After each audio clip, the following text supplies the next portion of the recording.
"If you can pay for the worst room, I'll give you the suite," taunted the manager. But the farmer silenced them all. The marble lobby floor shone like water pooling after rain.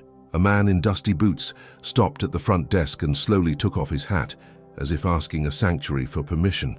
The manager's eyes climbed from the keyboard to the boots, from the boots to the hem of the pants, spattered with dry earth, and stayed there, measuring the visitor with an invisible tape of disdain. Behind him, 2 battered suitcases rested like tired calves. "Good evening, I need a room," the man said, adjusting in his palm a small cloth pouch tied with a hard knot. "We're practically full," the manager answered, thinning his mouth and leaning his elbows on the counter. "And the rooms we do have aren't for everyone." The man, his name was Caleb Walker, looked around for the first time. On the lobby sofa, a couple in light clothes took selfies with a dried flower arrangement. Air painting on the wall showed the region's coffee farm, rows lined up under a copper sky. Caleb recognized the cut of the ridge in the distance. That slice of horizon bordered his property. The hotel smelled of brewed coffee and expensive perfume, trying to disguise a faint trail of chlorine. He cleared his throat. "It's just for one night. My wife is at the municipal hospital. She's being discharged early tomorrow. She needs rest." "I'll sleep anywhere," he said, touching his hat with his thumb, something his father taught him. Before asking, "Give thanks." The manager's smile curved more like a cut than a curve. "Anywhere has a price, Mr. Caleb." "Well then, Mr. Walker, we do have the worst room in the hotel free, the small one. No view, no frills. If you can pay for it." He tapped the desk with his pen, marking each syllable.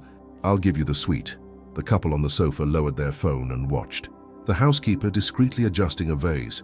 Nora Fields, name badge gold and smudged with furniture polish, caught her breath. The manager liked doing this, drawing traps with an ad man's smile, display window promises he'd never have to keep.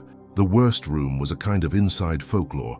104 beside the machine room, pipe noise and a window facing a wall, almost always empty, almost always a weapon.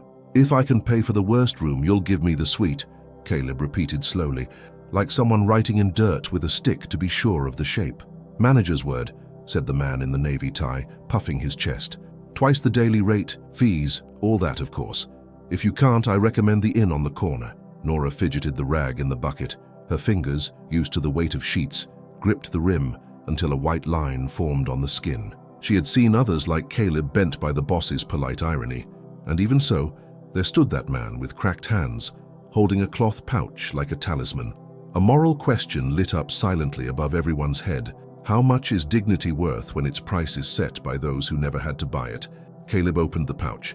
A small handful of coins and crumpled bills spilled onto the counter, metal glinting under the cool light. Nora noticed some coins had blue ribbon, church donation kind. Others were 2 real coins, rare as January rain. He also laid down a folded sheet, yellowed from too much opening and closing. "This here's the hospital bill. I paid it today.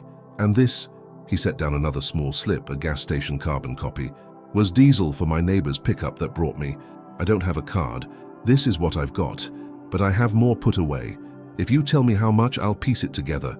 The manager didn't bother to hide the laugh. "Mr. Walker, this is a hotel, not a fundraiser.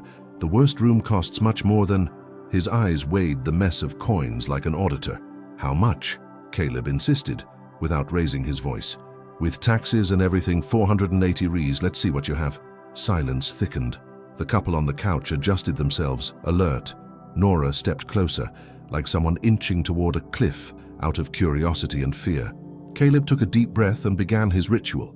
With his index finger, he separated coins into stacks of 10, counting in a whisper. Every time a little tower was complete, he adjusted his hat as if blessing the metal spire. He did the same at home in front of a plate of beans. A light touch to the hat, a silent, "Thank you, Father." With each stack, more silence. With each stack, more eyes. 260 and, Nora murmured without noticing she was counting with him, eyes following the rhythm of his calloused fingers. Caleb pulled a manila envelope from the inner pocket of his jacket and set it out. Inside, a 100 note, a 50, and a rumpled checkbook with a dirt-stained cover. The manager tapped his pen again, an impatient clock. 478, Caleb added, gathering the coins firmly. "And 90 and—" He took the envelope, slid out the 50, raised a brow as if haggling with fate. "There, 480, exact." The manager's laugh froze halfway, like snow that decides not to fall. The lobby held its breath. Nora bit her lip not to smile. The couple exchanged a look. Caleb nudged the money toward the manager and then, as if sealing an old pact, set his hat on the counter, arm steady. The worn leather breathed. He wasn't asking a favor. He was presenting proof. "The worst room, please," he said simply. "And your word." The manager straightened his tie, let out a short, nervous laugh, and rolled the promise on his tongue to sweeten it. "Well then, Mr. Walker," he said, avoiding eye contact, "looks like you managed it. The suite is yours, my word." "No," Caleb answered, unhurried. "I said I'll take any corner. The suite is for my wife. I'll take whatever's left. The word, that's yours." And suddenly on the cold marble, the weight of that promise left invisible marks like hoofprints on a dirt road after rain. The manager realized too late that his sarcasm had summoned a witness, himself, and the moral question, murmured by everyone there, caught fire. If a word is given out of vanity, must it still be kept before those who heard it? Caleb's life smelled of wet earth and chicken feed. He lived in Fidalgo, a forgotten district between fields and campaign promises.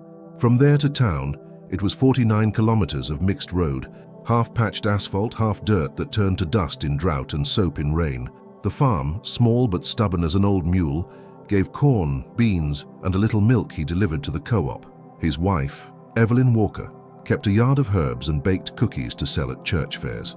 A month earlier, Evelyn's hands had started to tremble. First, it was like a cold that wouldn't leave, then a fatigue that knocked her down mid-morning. One day, Caleb found her sitting on the step, her gaze swimming at a point that wasn't there. The clinic referred her to the city.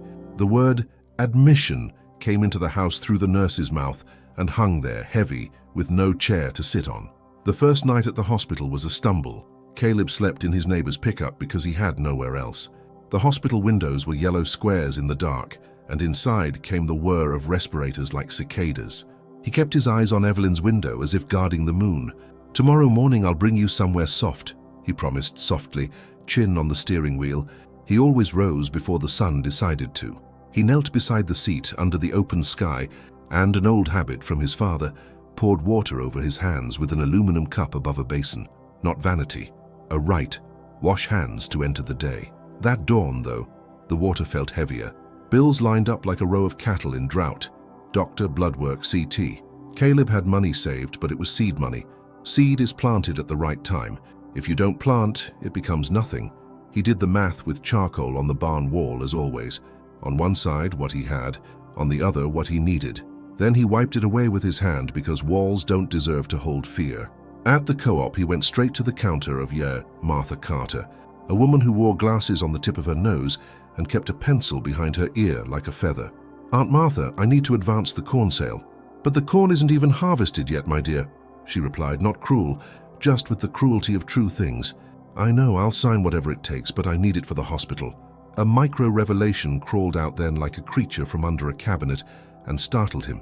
The co-op had a long-standing partnership with the town hotel to host growers during events. There were discounts for members in health situations. Martha pulled a red folder from under the counter. Inside, a sheet with the hotel's logo, the same place where later the manager would turn his mouth into a contract of mockery.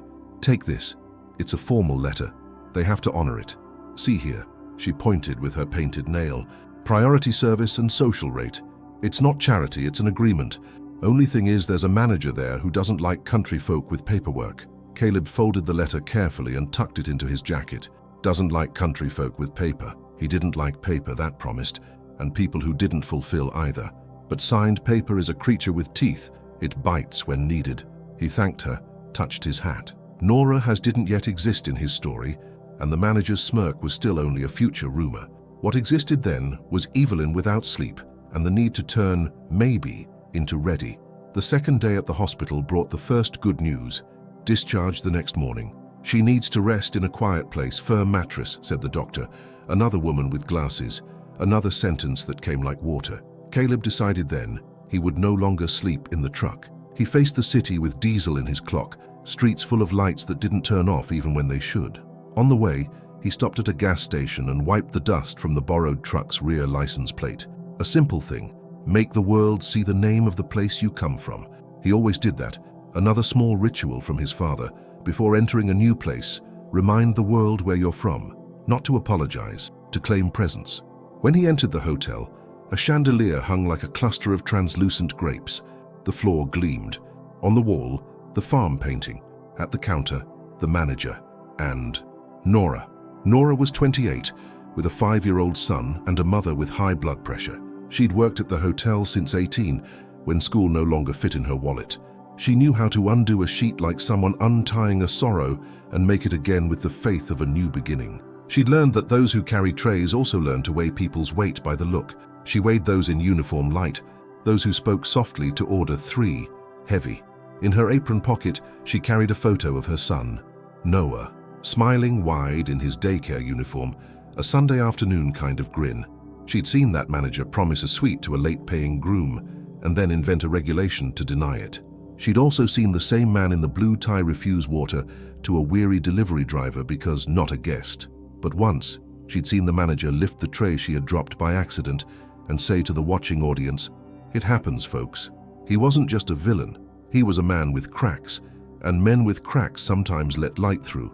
Other times they cut. That night, hearing the promise thrown like bait, Nora noticed the invisible thread tying the manager's mouth to the man's gaze. Manager's word. She knew words signed on paper and words that lived only on the tongue. She knew that night sometimes dissolves commitments into silence. So she did something that seemed tiny. She grabbed her little notebook, the one she used to log extra pillows, and wrote unseen, "Promise, suite for Mr. Walker's wife if he pays worst room. Witnesses, the sofa couple, me." Below, she drew the time from her phone's clock, a small, minute book of a man's dignity. When Caleb finished counting, and the manager, with porcelain-cracked smile, said the suite would be his, Nora realized she had more than rags in her hands. She had a record, she had proof, and proof, in a world of loud promises, is a firm mattress. "The suite 301 is available," the manager finally declared, composing a cordial mask. "But we'll need documents, Mr. Walker." Caleb took out his ID, an old photo where he looked younger because of the open smile, and pulled from his pocket the co-op's stamped letter. The manager glanced at the paper and tried to slide over it, as if pretending not to see a rock in the road. "That's unnecessary. You've already paid for the worst room." "The paper says social rate," Caleb replied calmly, "and priority."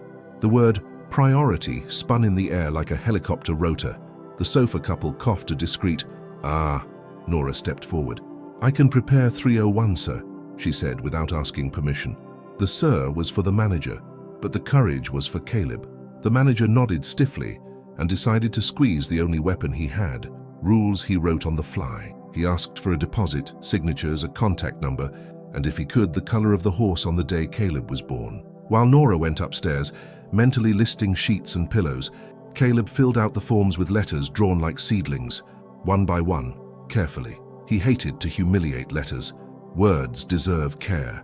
When Nora opened 301, she breathed an almost inaudible, "Thank goodness." The bed was perfect. The view looked out over the square with the huge fig tree the town was proud of. On the sideboard sat an empty glass pitcher. She flew to the pantry, filled the pitcher with fresh water, and set down 2 plain stoneware mugs, not the fine china ones from the minibar. Because those coming from the hospital need comfort that doesn't break. On the side table, she placed a spriggy vase with 3 stems of rue, her mother's touch. Takes the evil eye out of body and room. Back in the lobby, the manager was rehearsing the end of the transaction. Caleb's money had already been nudged into the drawer with far more care than he gave his word. But something shifted inside the man with the tie. Maybe the possibility that this man's lodging would become a story in town talk. Maybe fear of Martha Carter from the co-op. The glasses-on-nose woman he knew was friends with important people. Or maybe just his own face, reflected in the desk's shine. Himself, watching his own theater. "Everything is in order, Mr. Walker," he said, handing over the key. "The suite is waiting." "Thank you," Caleb answered, and before lifting his hat from the counter, pressed his fingers to the leather and murmured a muted right. Let it be rest. The hat returned to his head, dignity to his body. The small hours lingered in the view from 301. Nora came in with steps that made no sound, as if the floor were water and she didn't want to ripple it. She set the pitcher and mugs on the table, opened the curtains halfway to let the black turn blue, like rooms prefer when they'll receive convalescence. "May I ask something?" She risked, hand on the knob, ready to retreat if intimacy cut. Sure. Does your wife like absolute silence or the kind of silence that has a little wind sound in it? Caleb took a moment to understand. Then he smiled sideways. She likes wind, talking to the curtain. Then I'll leave a crack, Nora said, and that I will was a pact with the comfort of a woman she had never met. In the hall, the housekeeping cart cast the shadow of a ship. As she walked, Nora heard the worst room bill folding into team gossip. The man with the hat paid in cash. The boss promised him the suite, did you see? The hotel had walls lined with confidences. At the end of the corridor, the supervisor snapped her fingers. Where were you? 301. The man with the hat's suite. Just queued at Trentium's Theatre, the supervisor said, using the manager's nickname without tact. He loves those dares? He promised, Nora replied, chin up, and I wrote it down. The supervisor gave a half laugh. You wrote it down? In my notebook. Time, witnesses, promise. The laugh died, not because the supervisor had a sudden bout of justice, but because notebooks with promises carry a power no manager controls. They're facts that walk, turn into talk, and into complaint if needed. Nora knew, and knowing is sometimes the only bulletproof vest against orders. At the hospital, Evelyn received the discharge news with eyes brimming. The doctor explained slowly, writing down medicines and times. A nurse, seeing the pretty script, joked, "We can even read it." Evelyn laughed. She lay back a little longer so her body could adjust to the idea of leaving. She thought of the wood stove, the iron pans, the smell of the living room with her mother's wardrobe. "Rest in a soft place," she repeated like a prayer. She touched her ring and felt the absence of a weight that used to be there, the certainty that home was enough. Was it enough now? When health wobbles, the world becomes a table with a short leg. When Caleb returned with the suite key, Evelyn looked at him as if he'd pocketed a piece of sun. He told, without theatrics, how the talk with the manager had gone. He didn't mention the humiliation between the lines. He talked about Wynne chatting with the curtain, about the housekeeper with watchful eyes, about the water pitcher and the plain mugs. "Feels like I can hear home," Evelyn said, moved. "A room where someone thinks of us before we arrive." At discharge, the hospital social worker gave them an envelope with receipt copies and a typed letterhead. "To whom it may concern, patient so-and-so received care." Caleb tucked it into the manila envelope, now swollen like a belly carrying twins. Inside lived the week's story and proof of every step. Back at the hotel, the manager retreated half a centimeter on seeing Evelyn leaning on her husband's arm. He flashed a wide smile, but it got stuck between skin and composure. "Welcome, Mrs. Walker," he said, recalling her name as if reading it off an imaginary badge. "Thank you," she answered, voice fine, brows arched in tired gratitude. "Your suite has been prepared with," Trentius began, ready to list as virtues the hotel's obligations. He was interrupted by Nora arriving with a light blanket on her arm.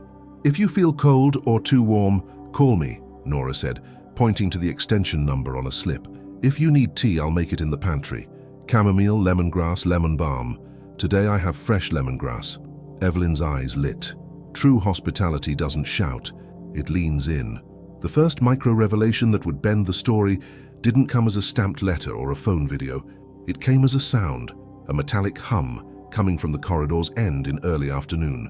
The machine room, Nora knew, 104, the worst room, shuddered when the water pump decided to complain. On dry days it felt like a train passing through the pillow. That's why the room stayed empty. Online reviews had dragged its score down. Room 104 impossible to sleep, window to a wall, noise non-stop. The manager pretended it was a misunderstanding. The hotel owner, Philip Whitaker, a man with a thin mustache, kept postponing repairs. Curious about the worst room, Caleb asked to see it. Nora hesitated, then understood that sometimes we need to know hell up close to thank the heaven we got. She took him to 104, opened the door. A stifled wind smelling of detergent and iron came out. The window faced a beige-painted wall reflecting sunlight with the indifference of things without purpose. On the ceiling, old leak stains like maps of countries no one visits. The bed, though clean, quivered slightly with the compressor's step. "I've slept on hay softer than this," Caleb said, trying to ease the ugliness with humor. But someone leaving a hospital can't fight noise. It forces the body to remember pain. "The manager plays this promise game," Nora said, almost an apology for her boss, "because he knows few here can pay, and those who can, give up when they see it." Caleb touched the door jamb like blessing a sick tree. He took 2 steps in. A stronger rattle echoed. He bent down, saw a pipe vibrating under the wardrobe. He pinched it with his fingers. The noise dropped a notch. He cocked his head, listened, released. The shriek returned, pinched again. Silence, like prayer. Nora's eyes widened. "You've got a mechanic's ear." "I've got a farmer's ear," he smiled. "The fields shout different when it's going to rain, and machines, if you listen, tell you what they need." He opened the wardrobe base, saw a loose nut on the valve, a screw with a chewed head, a missing bit of rubber. He took out a pocket knife, its blade rounded from use, his father's gift, an heirloom smelling of oil, and improvised a rubber washer with the elastic from a mask Nora kept in her apron. He tightened the nut. The rattle stopped for good. The room breathed. "This is just a holdover until a tech comes," he said without bragging. "But you can sleep now. Machines need a gentle touch too." Nora felt something shift inside her, like someone pushing a heavy dresser and revealing a clean floor underneath. The worst room wasn't just folklore anymore. It was a fixable neglect. And the man with the hat, the coin counter, had just repaired with a pocket knife what months of excuses hadn't. "House did what we kept begging for," she whispered in amazement. "I just tightened something loose," he said. "The hard part is tightening loose words." At the desk, the manager heard of the miracle. His face locked mid-expression, hardened for a second, then melted into irritation. If 104 got less horrible, would he lose the punchline of the worst room? Or get more guests? He didn't know which thought bothered him more, because they weren't thoughts, just shadows of pride. "That's maintenance business," he cut off, shuffling a document. "Not authorized, staff can't tamper." "It wasn't staff," Nora corrected, fighting the old urge to lower her eyes and not lowering them. "It was the guest," and the noise stopped. The manager finally looked up and stared at Nora. Inside his eyes was a cabinet of warnings. He chose one. "Don't correct me in the lobby, please." "I didn't," I reported. The sofa couple, as always, watched. The lobby, with its cold marble and glass grapes, was a small arena. Caleb had thrown light, without intending to, onto a crack in the house. And light sometimes forces people to see what they deny. The micro-revelation wasn't just the fix. It was proof that worst was convenient. Morning arrived with that washed-out blue that only inland towns get when mist throbs above the fig tree. Evelyn slept with wind talking to the curtain, like Nora promised. When she opened her eyes, she saw the plain mugs on the table and smiled. The body asked for water, the soul for coffee. Nora knocked lightly and entered, quiet as someone serving mass. "I brought lemongrass tea and this lighter blanket. Want me to close the curtain more?" "Leave it, the wind talks to me." At the desk, Caleb asked to pay for a second night. The manager knitted his brow, consulting rules in the air. "You committed to 1 night. For more, we need a deposit." "The co-op will cover 1 more, Caleb said, setting another paper on the desk. A printed WhatsApp message from Martha Carter, digitally stamped. 1 more night authorized. Social rate." From behind, Nora saw the seal, recognized the number. The co-op was next to her mom's house, and drifted closer, quiet as someone offering shoulders. "It's in order," she said, looking at the manager. "Was it an intrusion?"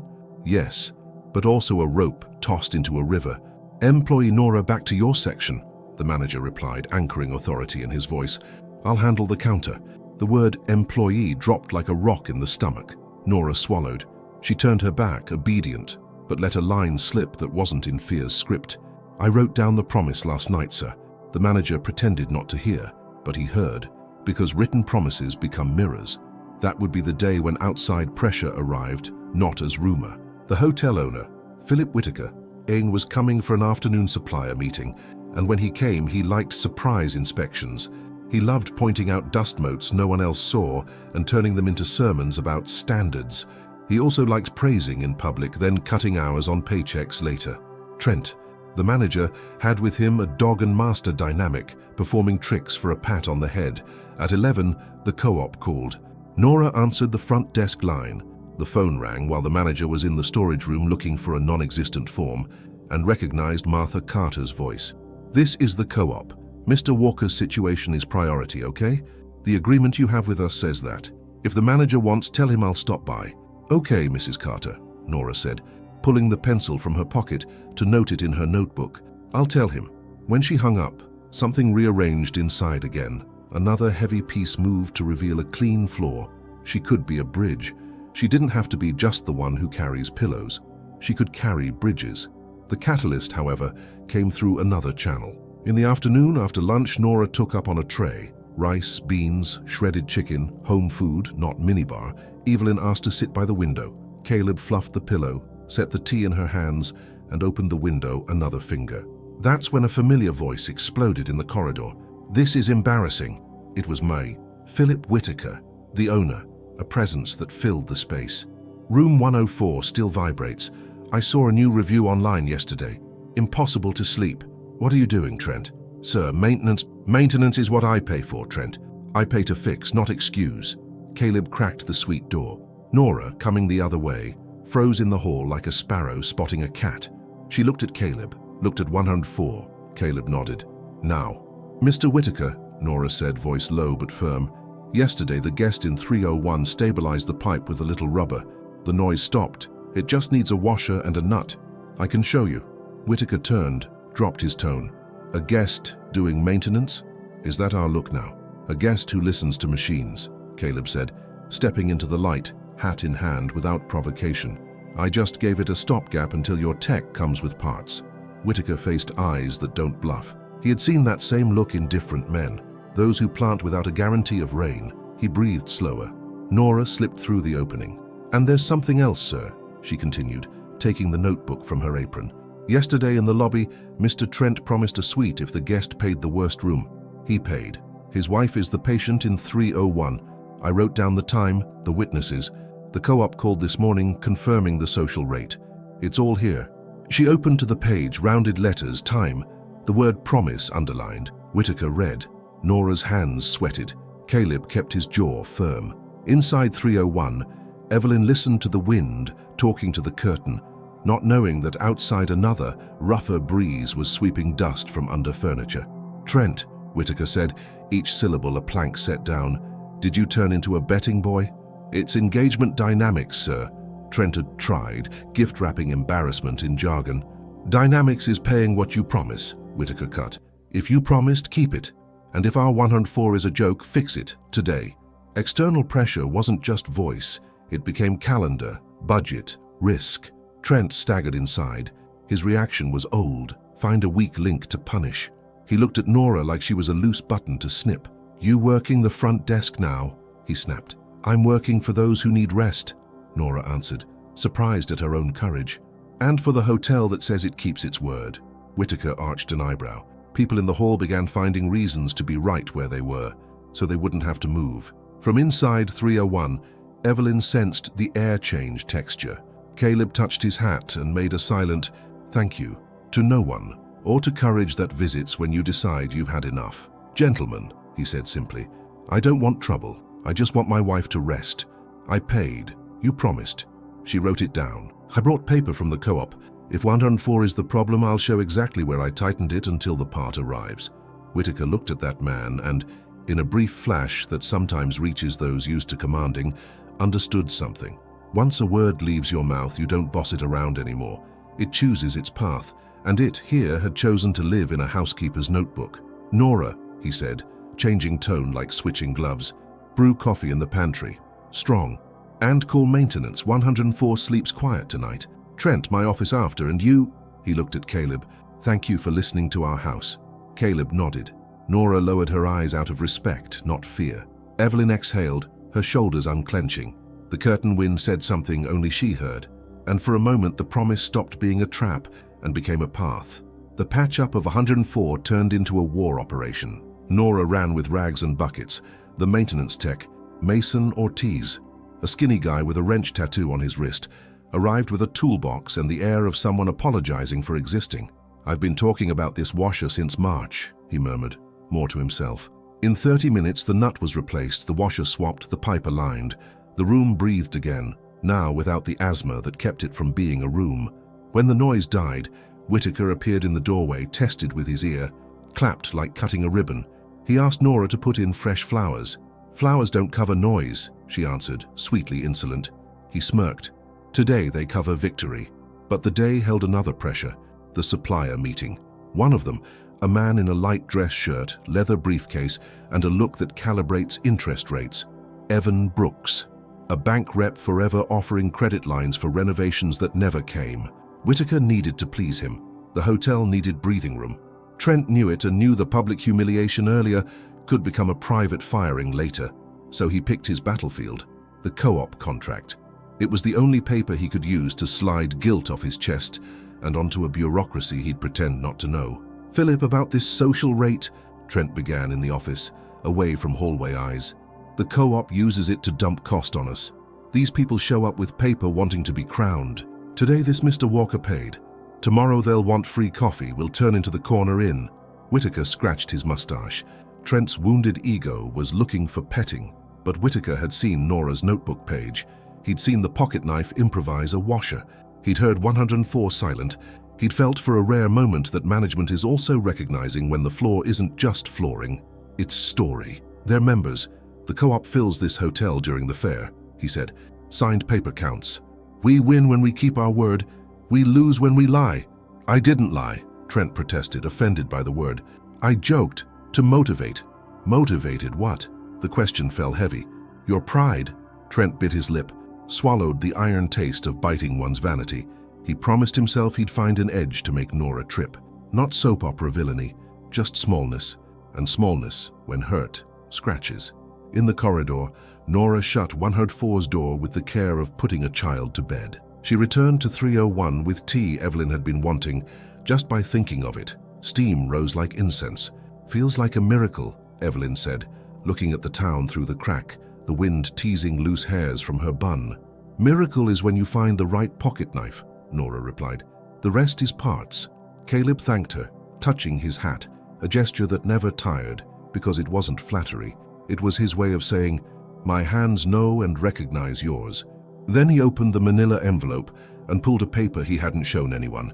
A copy of the farm deed, debts cleared, fresh stamp, a stamped piece of dignity. He looked at it, breathed. He didn't need it right then, but he liked remembering the land was back in their names, that the cycle of owing had rested. In the lobby, the supplier meeting spun. Evan Fur pitched great terms. Whitaker said, "We'll evaluate." Trent poured coffee and pretended to laugh at money jokes. The sofa couple had left, but lobbies are never empty. In walked a man in polished boots and expensive rancher clothes. He slapped Whitaker's back. "Clayton Reeves, big producer, auction ring regular. So Philip, is this hotel ever leaving the rut?"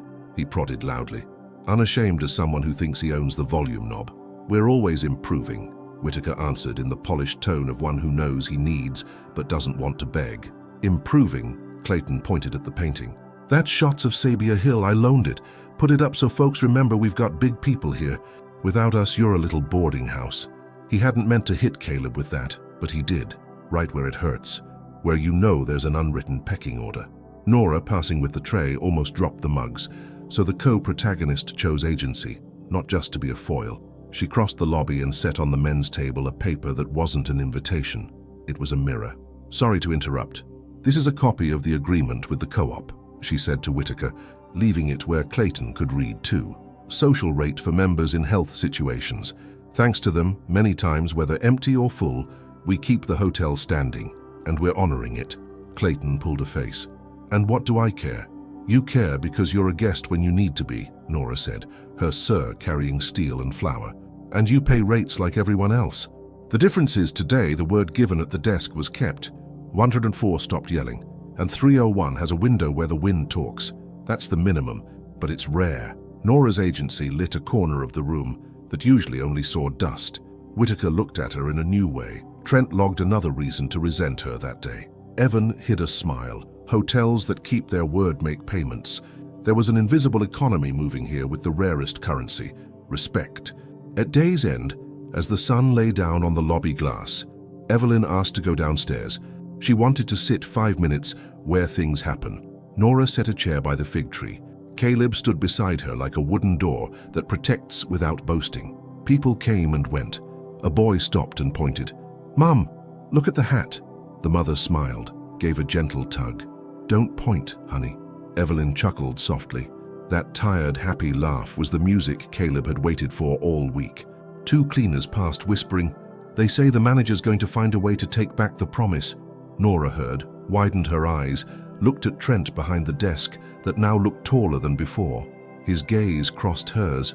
There was a plan there, a consequence arriving like rain you smell coming. The moment the streetlights flicked on, Nora's phone buzzed.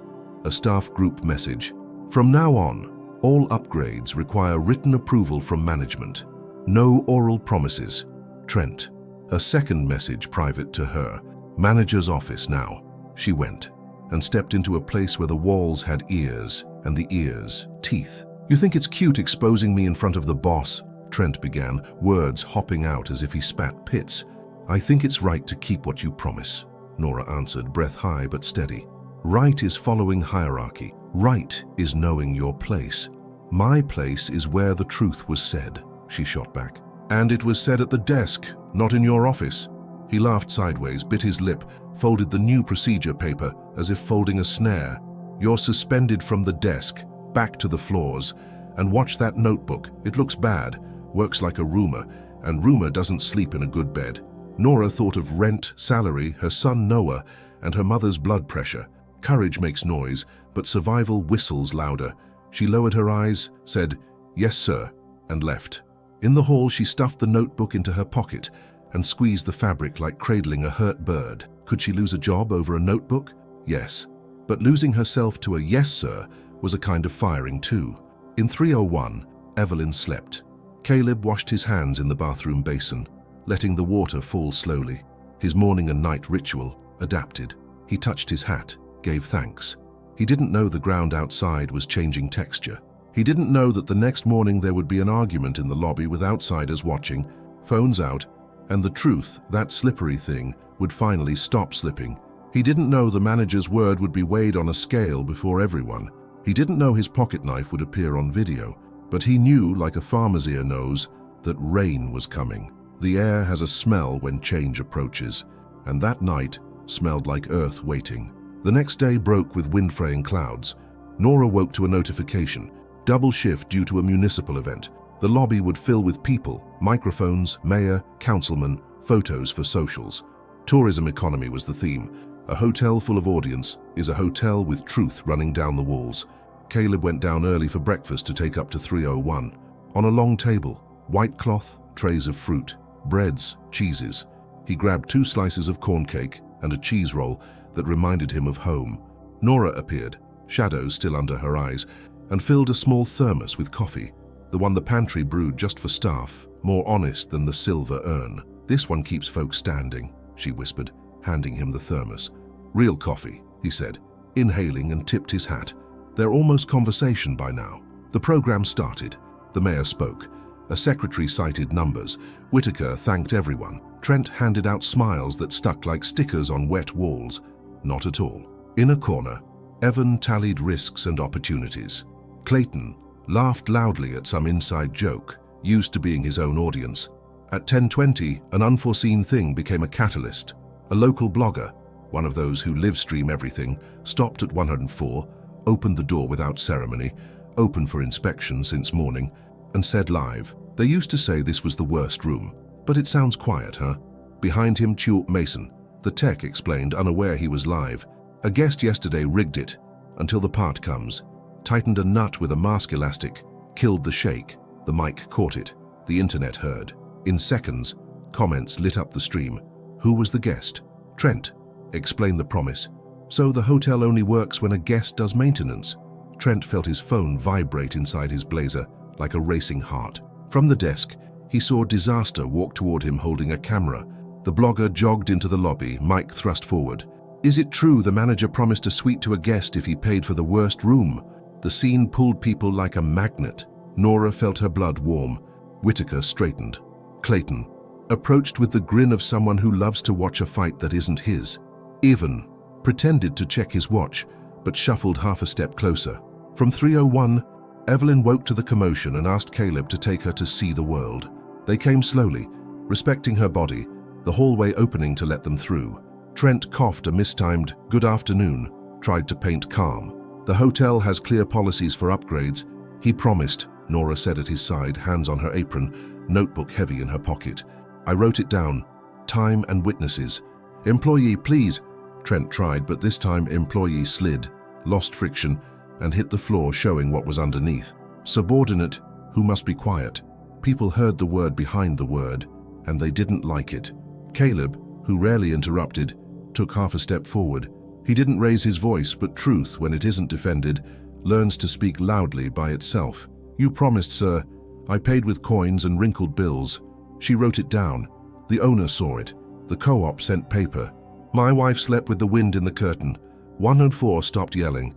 The rest, one is pride. Filmers love phrases that sound like endings. The blogger nodded, as if receiving a gift. He turned the camera to Trent, sweating under his collar now.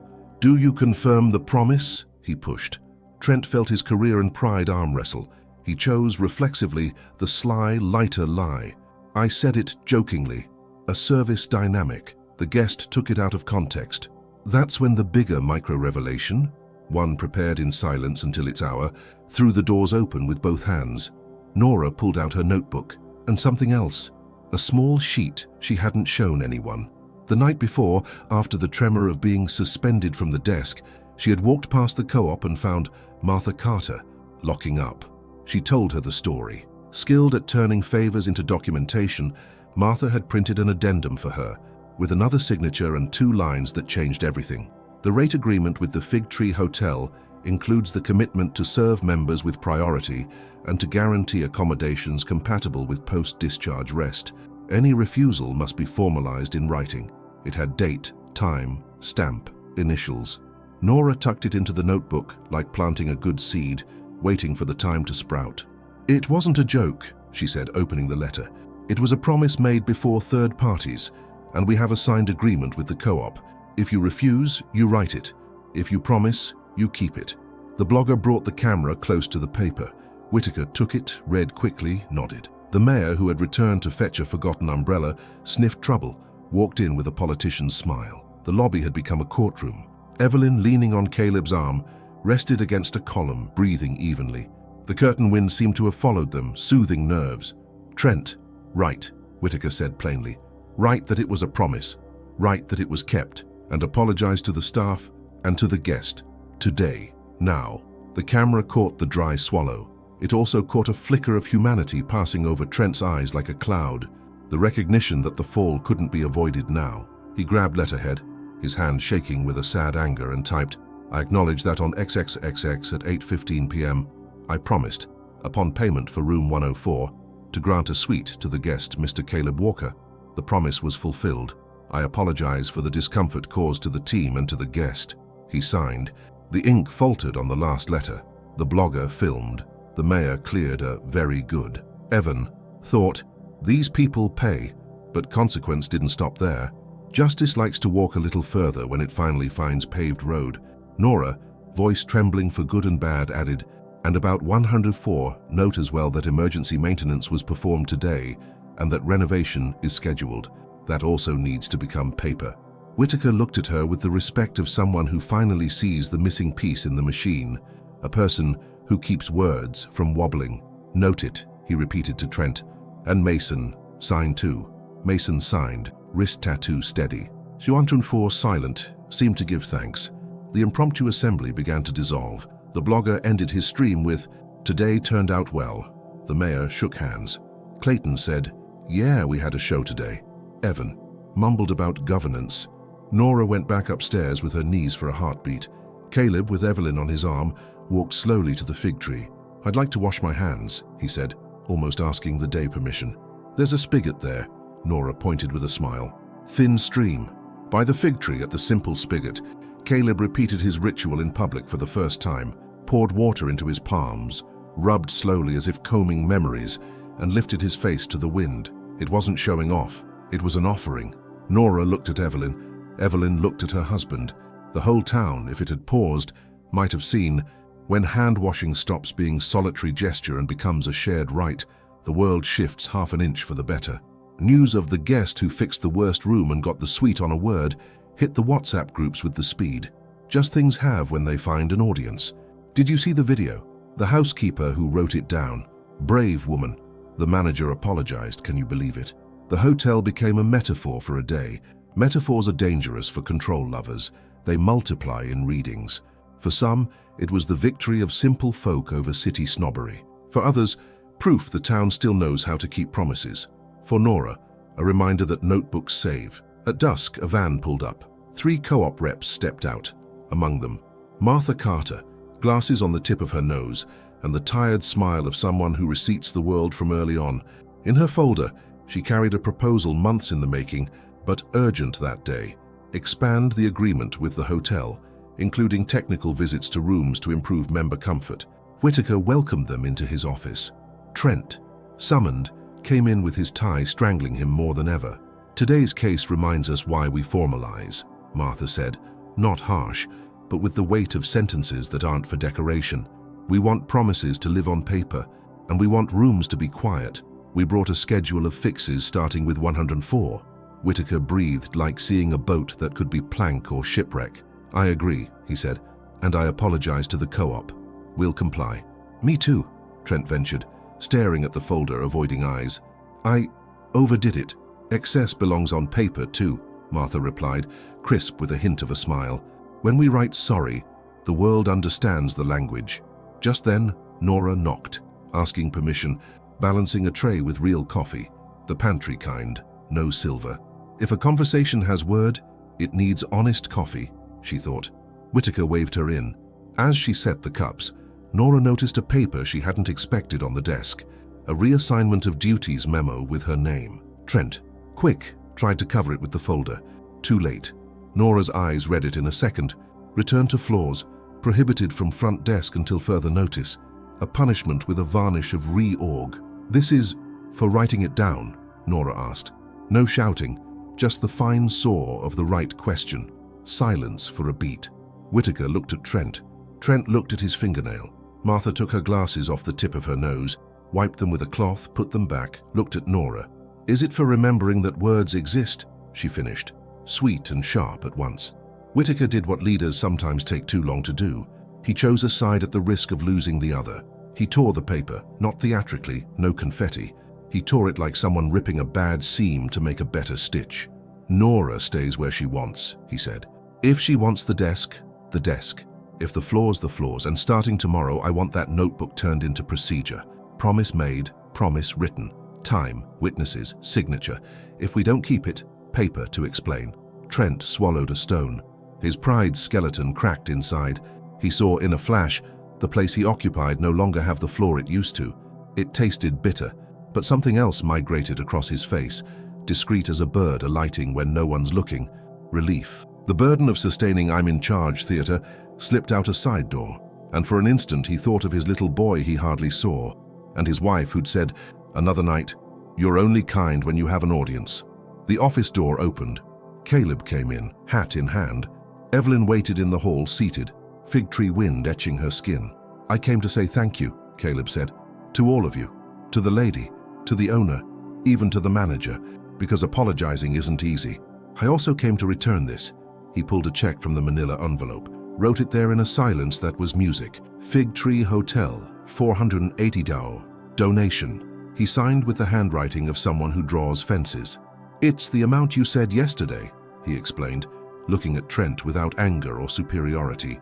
I paid. The word was kept. Now I give it back as a donation for 104's repairs, so the next tired soul won't need a pocket knife. The room breathed. Martha smiled with her eyes. Whitaker accepted it with the care given to things more than paper. Trent looked down, then up at Caleb, and for the first time that day met his eyes. Thank you, he said, and meant it. I'm going downstairs to talk to the team. Do, Nora said, with words. The lobby outside improvised applause. The blogger, who could smell an ending, appeared in the doorway, mic lowered, as if understanding not everything is for the camera. Evelyn appeared behind, slow, leaning on the jamb. Can we go watch the sunset? She asked Caleb. We can, he smiled, but first let's wash our hands. They went to the spigot. Nora came too. Martha, curious, lingered at a distance like someone who believes in rites without practicing them. Caleb lifted the cup and poured water over his hands. Evelyn held out hers. He poured over hers too, slowly, as if watering flowers.